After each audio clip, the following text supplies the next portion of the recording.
Brought to you by Palvi Agrico.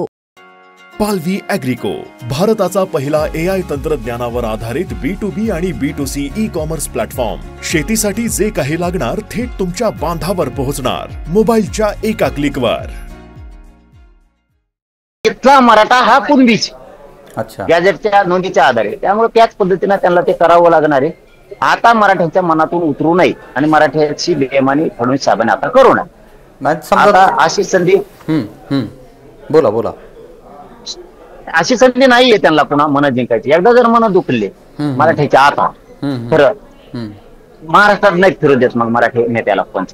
हा तोच प्रश्न होता माझा खरं तर, की समजा हे नाहीच झालं, असं तुम्ही जे दावे केलेत किंवा तुम्ही ज्या मागणी केलेत हे असं झालंच नाही, तर पुढचं तुमचं काय पाऊल असणार आहे? दसरा मेळा ठरवतो ना. दसरा मेळा सगळं मराठा समाज एकत्र येणार. आता महिनाभर मी पण आराम करतो.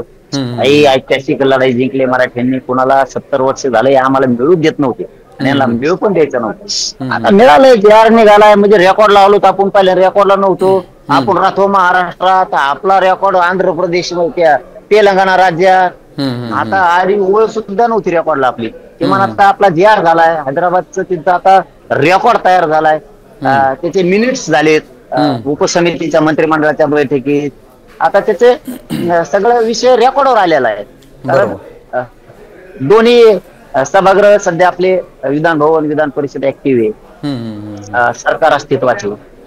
त्या सरकारच्या कॅबिनेटनं बैठका घेतल्या आणि तो JR काढलाय. म्हणून आता लय आनंदाची गोष्ट आहे की आपला JR निघाला. आता टप्पर नाही कोणाची आपल्याला रोखायला. आपण 100% आरक्षणात जातोय सगळं. नाही समजा असं झालं तर पुन्हा मुंबई काबीज करायचा वगैरे काय प्लॅन? काही गरज नाही काबीज करायची. इथून बंद होती, इथून बंद होती. हा त्याला काय, महाड पेन पासून इकडं पनवेल पासून जव्हार मोखाड्यापर्यंत, अमरनाथ शहापूर पासून कल्याण पासून ते सगळं बंद. आमचं महाराष्ट्रातलं दूध नाही, पाणी नाही, तेल नाही, मीठ नाही, भाजी नाही, पाला नाही, सगळं बंद. आणि नेता मग आमच्या गावात यायचं नाही, एकाने आमच्या तालुक्यात यायचं नाही, आमच्या जिल्ह्यात यायचं नाही. म्हणून चला दगा केल्यावर नाही केलं ना, तुम्ही केलं ना डोक्यावर घेऊन नसणार तुम्हाला.